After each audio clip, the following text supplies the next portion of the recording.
الحمد لله الذي هدانا لهذا وما كنا لنهتدي لولا أن هدانا الله أما بعد فقد قال الله في كتابه المبين أعوذ بالله من الشيطان الرجيم بسم الله الرحمن الرحيم إنا أنزلناه في ليلة القدر صلوات على محمد وآل محمد اللهم صل على محمد وآل محمد.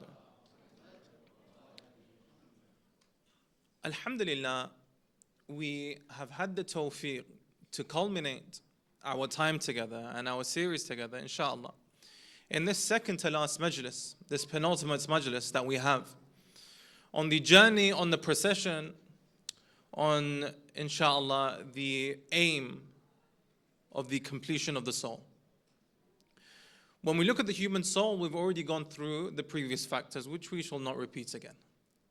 However, now we have entered a juncture that is critical to not just the completion of the journey of the soul, but critical to our day-to-day living. That's not just critical to what we mean by what is a human, but critical to what it means to live a good life. Therefore, we see that, of course, the culmination tomorrow is going to be pure taslim, pure surrender, annihilation of the soul and annihilation of the ego for the sake of Allah subhanahu wa ta'ala. But how can we get there after all that we've journeyed? How can we get there after our entire voyage? What's the final step we need to do to bring all of the different pieces together so that we may be ready for the time of submission when it may come? Of course, we see Islam comes from the root taslim, which means to surrender. And we see the entire purpose of human life is this surrender. The entire purpose of human life is this taslim. So what is the step preceding this taslim that will allow me to get closer to the divine? What is the step preceding this annihilation of the ego that will get me closer to Allah subhanahu wa ta'ala? We see that the stage of today is not the place for making the right choices that has been made. It's not the place for identifying guilt because that has been done. It's not the point of public action either, which has been very much the discussion that we've had over the last few days. We stated that akhlaq in the realm of action, that is where we are truly judged by this correct metric. However, tonight we see, as the title suggests, is the night of divine whispers. Tonight, as we can see, as the title suggests, is the night of the whispered prayers. When we look at the word munajat, and when we look at what whispered prayers actually mean, we see whispered prayers themselves are the penultimate step before total annihilation of the soul. And whispered prayers themselves are what I need to implement in my everyday life so I can get closer to that goal that I am seeking. Because we see what today actually represents. Today represents the silence before the storm. Today represents that calm before the action. And we see, of course, tomorrow on the day of Ashura, everything culminated in action and in the sacrifice that they had. But what were the steps preceding this? What were the steps before this? I ask you, did Abu Abdullah al-Hussein spend the last days in his tent strategizing? Did he spend his last day in his tent having conversations? Did he spend the last day in his tent debating? Or did they spend their last day in ibadah? Did they spend their last day in silent worship? Did they spend their last night in contemplation? So here we will see, inshallah, how we can actually institutionalize this practice of whispered prayers in our life and what the importance of this silence before the storm is. Because we can see us ultimately in our lives, we are inundated by the storm every single day. Our work, when we come back, our family, our jobs, our notifications on our phone, whatever it may be, we see that ultimately we are always being drowned by the sounds and the noise that we have around us. But when we look at the chapter and when we look at the stage of the whispered prayer, we see that the point before total submission to Allah subhanahu wa ta'ala requires a transcendence where we block all of that noise out. Requires a transcendence where we take all of the sound away. Requires a state of mind that even though we did everything we could with public sacrifice and action, with attaining certainty and notifying guilt, everything that we have seen is an incredibly important part of our journey, but we see that what we can't forget and what we must maintain in our minds is that it's the silence before the storm that gives us the energy and that gives us the passion and gives us direction to do what Aba Abdullah al-Hussein did on the plains of Karbala. Salawat ala Muhammad wa ali Muhammad. So we begin with our mawdu', and this is one of vulnerability. When we look at vulnerability, we see that unfortunately this is appropriated as weakness, right? If someone is vulnerable, then they therefore must be weak. If someone is vulnerable, therefore there must be no strength within inside them. However, we see that this could not be further from the truth. When we look at what vulnerability is, we see this is an individual's ability to be their true self. Now, when we face Allah subhanahu wa ta'ala, we must do so in vulnerability, should we not?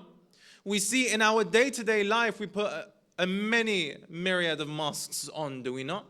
When we are at work, this is a particular mask that we have on. When we are on the phone with someone, this is a particular mask that we have on.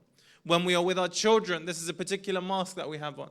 When we are with our friends of a particular type, there is a mask that we put on. However, when we look at what vulnerability truly is, it's your desire and your calling to be your true self. Your desire and your calling to shed and get rid of all of these masks of multiplicity that we all have on a daily basis, and just take ourselves back to the real us. Therefore, when we go to Allah subhanahu wa ta'ala, we see that this is not in a character. This is not with us having a mask on, but rather this is us in our entire authenticity, and the only way we can get to this is through vulnerability. If I'm not vulnerable, how can I expose myself, my true self? If I'm not vulnerable, how can I go to Allah subhanahu wa ta'ala sincerely? If I'm not vulnerable, how can I not go in front of Him with anything other than me? Because we see ultimately when we go to Allah subhanahu wa ta'ala, even then some points we have a mask on, right? Sometimes we have a mask of righteousness. Sometimes we have a mask of false humility. And ultimately we see Allah subhanahu wa ta'ala is asking us to get rid of all of this, so that we must approach Him, and so that we may approach Him with what is actually true and with what is actually us. Therefore, that being understood, now we see vulnerability has an important psychological component. And Dr. Brené Brown has probably done the most significant research in this field. And she speaks about vulnerability too. And what's being mentioned here is that vulnerability is what we need in order for us to develop courage. We say, this is paradoxical. What do you mean? I need to be vulnerable in order to develop courage. What are you talking about? The research is quite consistent. The research states that in order for us to actually develop into traits that are desirable, the first step of all of this is vulnerability. And the analogy is used in the study of a friend. Imagine someone comes to you vulnerable, and they start crying, and they confess a mistake to you. Now, do you think worse of them, or do you think better of them? Of course we don't think worse of them, because they are being vulnerable with us, are they not? They are being truthful with us, because they want what's better, and they want what is best. So therefore, when we are looking at Allah subhanahu wa ta'ala, we can see that when we go to Him in vulnerability, we see that it's this vulnerability that gives us the strength to do what Aba Abdullah al-Hussein did in Karbala. And it's by no means the certainty. Because we can see that if Islam was simply a formula that we could mathematically or philosophically derive, and then say, I have now proven the existence of God, I ask you, brothers and sisters, then where is the room for faith? Allah subhanahu wa ta'ala very brilliantly, with inside the ingredients of trying to find Him, has stated that you will only ever get to a certain degree of intellectual certainty. You will only ever get to a certain degree of intellectual proof. However, after that, you must have faith. And for faith, we must be vulnerable. Because we see it's only in the vulnerability that I have humility to accept that there will be a Lord. It's only in the vulnerability that I will accept that there is an Allah subhanahu wa ta'ala. I ask you, if I could philosophically and intellectually and logically prove the existence of a God without any ambiguity whatsoever, would this drive me towards arrogance or would this drive me towards humility? I would say I proved it through my intellect and my might. However, Allah subhanahu wa ta'ala says, do all of your intellectual research, which is necessary, which is required. However, He said, after this necessary and required stage, you're going to have to be a little bit vulnerable. And now we're going to have to enter into the folds of faith. So when we look at what faith is, respected brothers and sisters, we see faith is the position and the place where we are vulnerable. And therefore, this position and this emotion that we feel is an incredibly important part of our discourse. When we look at what psychotherapy is, I ask you, brothers and sisters, is psychotherapy anything different than us being vulnerable? You're opening yourself up to an individual. You're exposing yourself. You are saying that this is what I did, and this is what is bothering me, and this is what I would like to work on, and you're exposing your truths, are you not? And it is out of this vulnerability that your issues are then solved. It is out of this vulnerability that we can get closer to our goal and closer to our destination.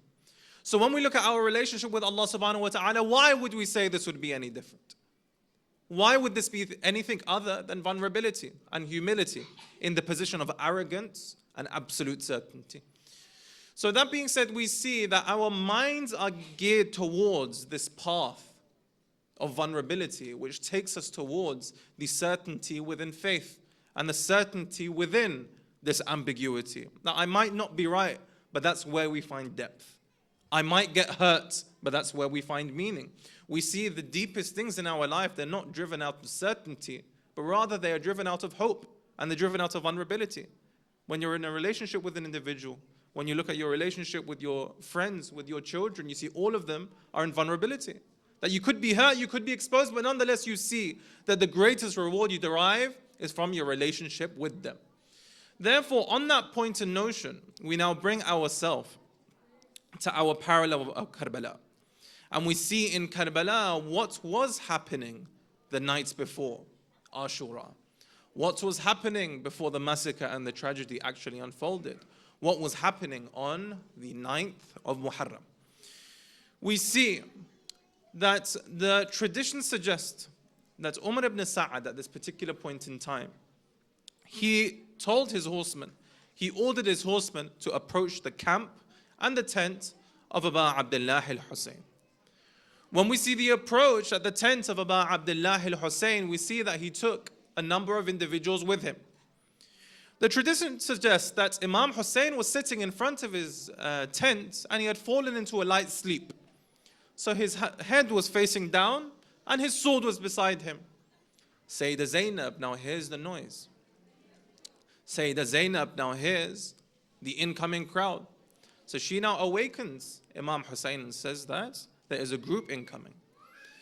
When they see that the group is incoming and when they see that there is trouble ensuing, we understand that Imam Hussein at this point in time, he awakens from his sleep and he says that he saw a dream. He saw a dream about the Holy Prophet. And the Holy Prophet was telling him that you are soon to join me. You are soon to join us. Inshallah, if we can please quiet down the volume of the room so that inshallah the haqqun nas of the brothers and sisters in attendance is maintained. Wa salawat ala Muhammad wa ali Muhammad. Allahumma salli ala Muhammad wa ali. I'll just wait a few seconds inshallah so that the discussions can conclude and then we can begin.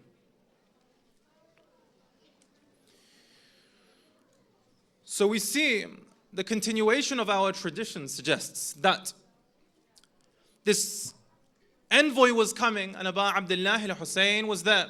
And we can see that he now sends Hazrat Abbas to them. He says, take 20 people and see what they want, see what they require, see what terms have actually changed. And he goes to them and he sees what terms have actually changed. And they go up and individuals of the likes of Shimr were there. And he said, what is it that you require? They said, we are here with commands from the governor that submit to us or you will be killed. Two options. Submit to us or you will be killed. So what's the response here when we look at how Imam Hussein actually dealt with the situation? How Imam Hussein actually approached the situation? We can see that Hazrat Abbas now goes back to Abu Abdullah al-Hussein. And when he goes back to Abu Abdullah al-Hussein, he tells him that we have been given two terms. One is surrender, and the second is you must die. What was Imam Hussein's response? What did Imam Hussein actually go back with? We can see the response of Imam Hussein was that tell them that we accept the terms, however, just give us this evening. Just give us this evening. In the morning, you may continue. We are not going to submit. So that's a given fact. However, our only request to you is that you give us the night. You give us the night so that we may worship Allah subhanahu wa ta'ala. You give us the night so that we may have some time to recite the Quran. You give us the night so that we may have some time to contemplate and think. We may have the night so that, inshallah, we can return to our Lord sincere. They go back, and the traditions narrate that there was a back and forth in regards to whether they should accept this. However, nonetheless, it was accepted, and we see that the night continues. Of course, at this point in time, we see that the famous event of Imam Hussein in his tent, where he gets rid of the light, and he states that anybody who would like to leave can leave.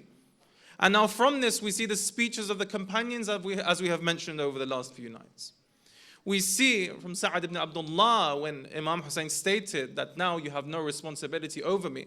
He says, by Allah, if I was killed and I was brought back to life and then I was burnt and my ashes were scattered in the wind, if this was to happen 70 times, I would not change what I am doing.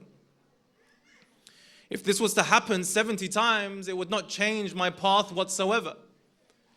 So we can see at this point in time that Imam Hussein, he turned off the light and he asked for one thing. And what was that one thing? He asked for the night itself. He said, I would like the night. I would like some silence. And I would like some stillness. So at this juncture, when we look at our Karbala parallel, we see that this stillness is what we require. This emptiness is what we require. This absence from the noise is what we actually require.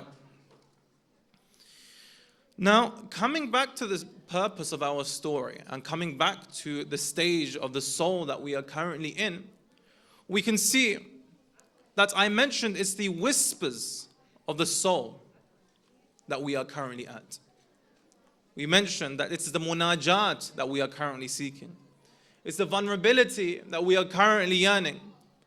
So if it's the vulnerability that we are currently yearning, and if it's the munajat that we are seeking, and therefore what explanation can we give following the Karbala parallel that we draw? We see that Imam Hussein, he turned the lights off. And Imam Hussein requested for the night. So I ask you, brothers and sisters, what does the night represent? I ask you, brothers and sisters, what does the night symbolize? Because we see that Imam Hussein, he didn't ask to be acquitted. He didn't ask not to be massacred as he knew that was going to happen. He asked for the night itself. And he turned off the lights within inside the tent for two very particular reasons. So now we need to ask ourselves the question, what is the symbolism of the night? And what is the symbolism of the darkness? When Imam Hussein blew out the candles in the tent and he asked the opposition, just please give us one night, please give us one evening so that we may engage in this. The first symbolism of the night is quite obvious. We see that Imam Hussein, he didn't want his companions to be embarrassed. He didn't want his companions to be ashamed. So under the darkness of the night and under the darkness of the tent, they could have left without any shame and without any judgment. Fine, but look deeper. What's the further implication of this? And what can we further understand from this, brothers and sisters? What does the night symbolize? And what is Imam Hussein trying to teach us here? What does the night symbolize? And what can I actually learn in my penultimate stage for the purification of the soul? As I mentioned, remember, the final stage is tomorrow. And that is pure annihilation of the ego. The second to last stage is today. And this is where we see the importance of the night. And this is where we see the symbolism of the night. Brothers and sisters, what the night represents is stillness. Brothers and sisters, what the night represents is the quiet contemplation.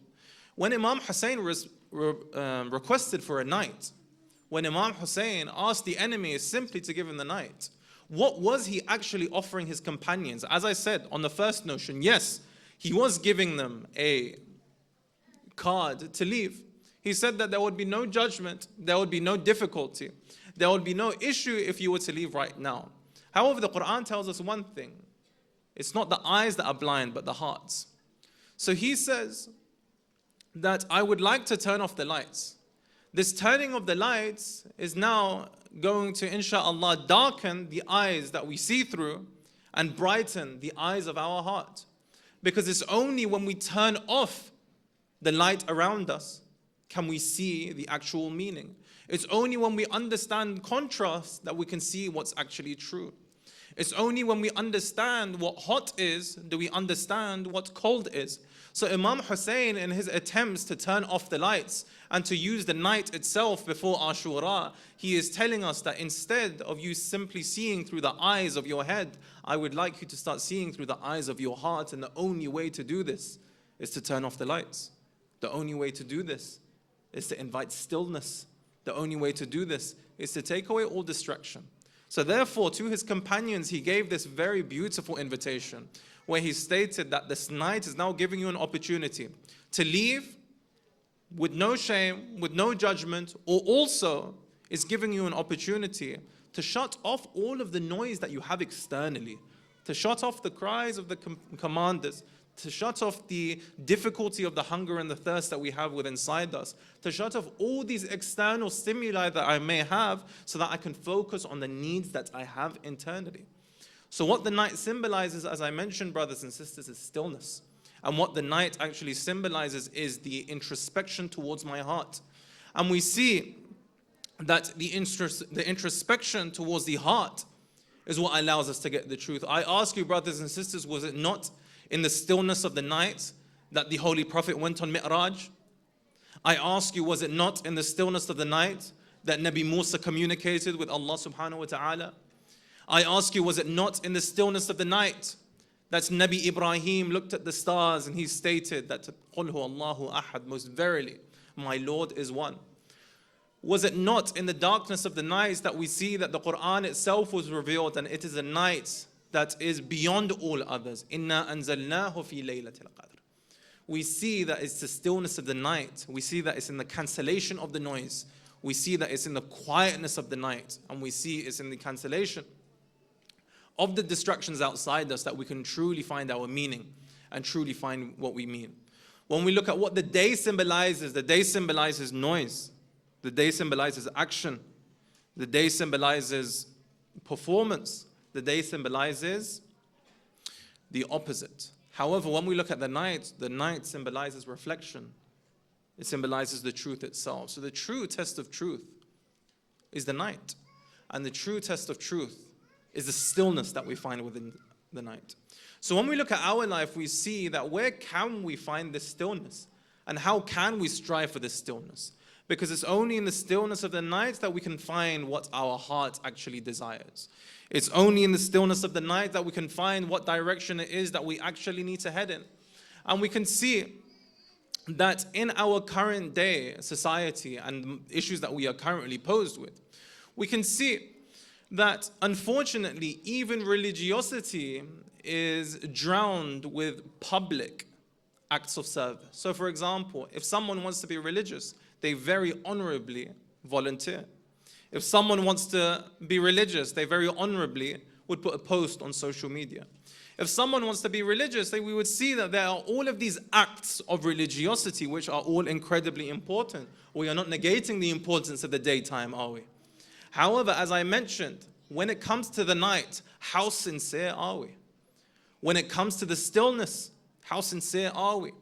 When no one is looking and no one is there, and it's just us and Allah subhanahu wa ta'ala, without all of the noise, without all of the distraction, without all of the daylight, we ask ourselves, are we genuinely traversing towards Allah subhanahu wa ta'ala? Is Allah subhanahu wa ta'ala who I actually want? Or is it simply me masquerading as an individual who is righteous? Because I might ask Allah subhanahu wa ta'ala for something, but it might be me pretending to be righteous. However, when we look at when all of the external opinions and stimuli cease to exist, when we look at all of the opinions of others, now they are no longer there. We can see the opinions of others are now no longer there. The external stimuli is no longer there. That little motivator and encouragement that we have from the people and the environment around us is no longer there. And we are caught in the stillness of the night. And now we can analyze our true intentions. And now we can analyze what our true purpose is. So looking at the night itself, we see the Quran speaks heavily about the night, does it not? It says those who worship throughout the night. It mentions this is how many occasions? Those who do sujood throughout the night. We see, of course, in Laylatul Qadr, it speaks about it on many occasions. However, we see specifically the prostration and the ibadah of an individual through the night, because Allah subhanahu wa ta'ala is trying to tell us about this point. Of course, physically, through the night is an advantage that we want to seek. However, again, symbolically, what is the night representing? The night is representing the stillness, the quietness from everyone's opinions, from everyone's emotions, from everyone's perspective, and it just takes it back to you and God. So therefore, when we look at the whispered prayers and when we look at the munajat, which is the topic of today's discussion, we see that the munajat is a direct dialogue between me and Allah subhanahu wa ta'ala. It's not that we want something. It's not that we require something. But rather, it's a direct dialogue between me and the divine so that I can establish this relationship of intimacy with Him. I can establish this relationship of proximity with Him. As I said, it's not something I need, it's not something I want, it's not something I require, but rather I am worshipping Allah subhanahu wa ta'ala in the stillness of the night. I am worshipping Allah subhanahu wa ta'ala without any of the distractions. I'm worshipping Allah subhanahu wa ta'ala without any of the encouragement within the night, because He is worthy of being worshipped. So we see the importance of the stillness that has been given to us.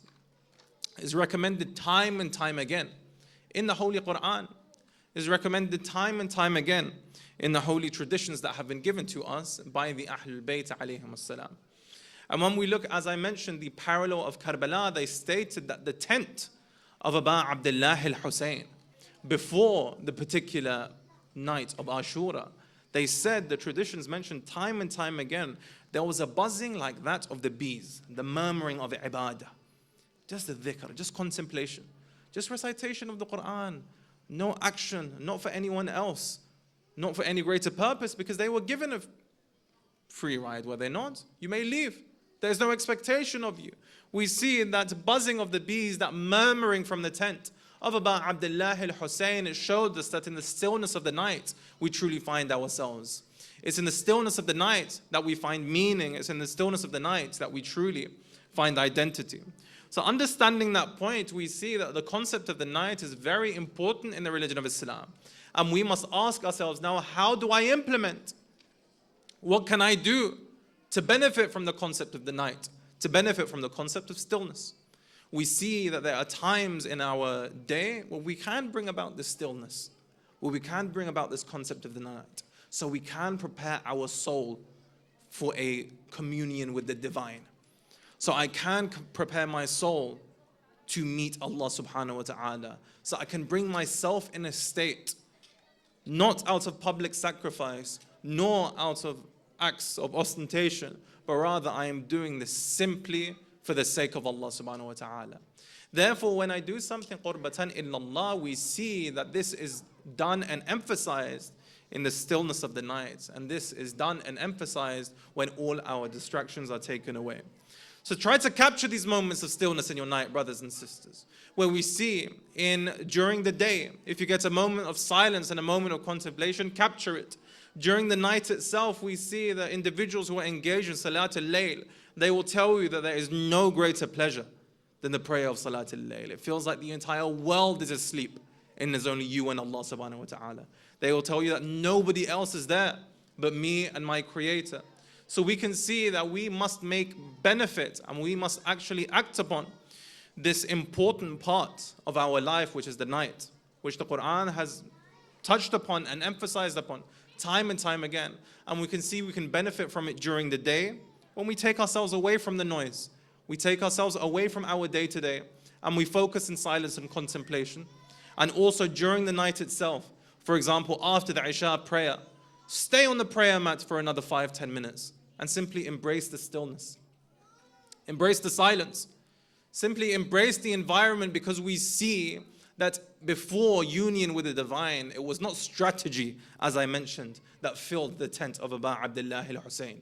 It was not conversation that filled the tent of Aba Abdullah al-Hussein, but rather it was the whispered prayer that filled the tent of Aba Abdullah al-Hussein, which tells us very clearly that if we are to meet him, if we are to attain, inshallah, this proximity to the divine, we must act when we need to act. However, we must be still when we require to be still.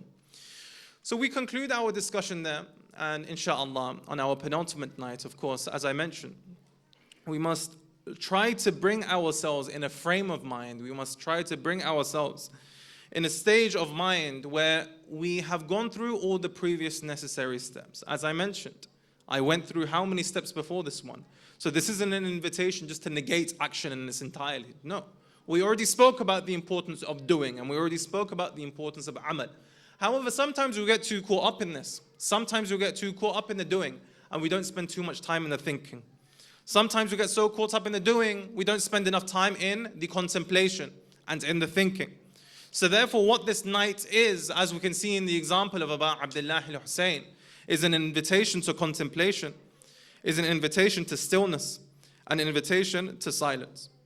Therefore, when we look at this night, when we look at our lives, we see, how am I applying the stillness of the night? Take some time for yourselves. Instead of engaging in fruitless conversations, just try to stop and slow down and think. Why am I doing what I am doing? And how can I get closer to Allah subhanahu wa ta'ala? So by understanding the symbolism of the night, understanding the symbolism of al-layl, understanding the differences between the day and the night, between action and whispered conversations, we see that this example is given to us most beautifully and eloquently in the life of Imam Sajjad, Imam Zain al-Abidin, salawat ala Muhammad wa ali Muhammad.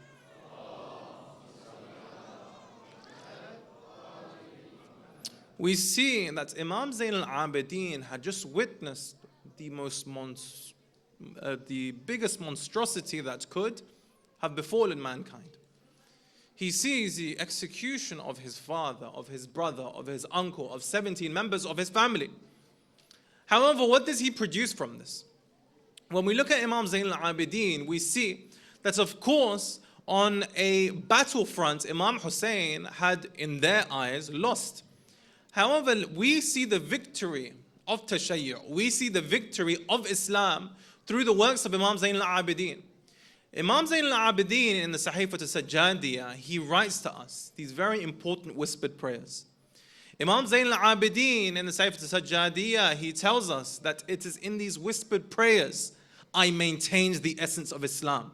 I ask you, wasn't Islam, the essence of it, lost on the surface value as these individuals became victorious? How did it stay alive? How are we commemorating it today? How have we stayed in line with the truth itself? We see that the only way we have done this is by the prayers of Imam Zain al-Abidin and the continuation of the legacy of Islam through him. So therefore, when we look at the preservation of the essence of the religion of Islam, we see that this is very much within inside the prayers and the whispered prayers that we find in the books of Imam Zain al-Abidin. And we see that Imam Zain al-Abidin, it was an incredibly difficult time for him. And the trials and tribulations he went through were no normal trials and tribulations. The traditions narrate that up to 20 years after Karbala, when someone would bring him food, he would begin to cry. And then the tradition narrates that the person would say that, it's been 20 years, don't you think your sorrow should come to an end? He states that the father of Yusuf, he had 12 sons, did he not? Out of his grief of losing one who was still alive, his eyes became blind and his hair became white.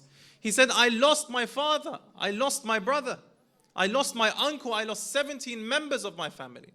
I lost 17 members of my household. And you are asking me to lose this sorrow, and you are asking me to lose this pain. So Imam Sajjad alayhi salam, he allowed this pain to become transformative. He allowed this intimate relationship between him and Allah subhanahu wa ta'ala. These whispered prayers between him and the divine become the basis of him to actually reignite his faith and keep the essence of Islam alive when we see that the surface of Islam was being massacred by the individuals at that time. So when we see that point, we can understand Imam Zain al-Abidin writes such beauty and poetry within inside his iddah, right? When we read the Sahifa, we see that there is such beauty. And how can an individual who has gone through this much write things that are so beautiful? How can an individual who has gone through so much write words of such hope? How can an individual who has gone through so much write words of such meaning? Because we can see that he found beauty in his suffering. We can see that he found value in the stillness of the night. He found beauty in the contemplation, and he understood what his actual message was. So therefore, when we look at the message of Aba Abdullah al-Hussein, when we look at the message of Imam Zayn al-Abidin, we can see that they are teaching us incredibly important lessons. Of course, we talked about suffering and the purpose of that.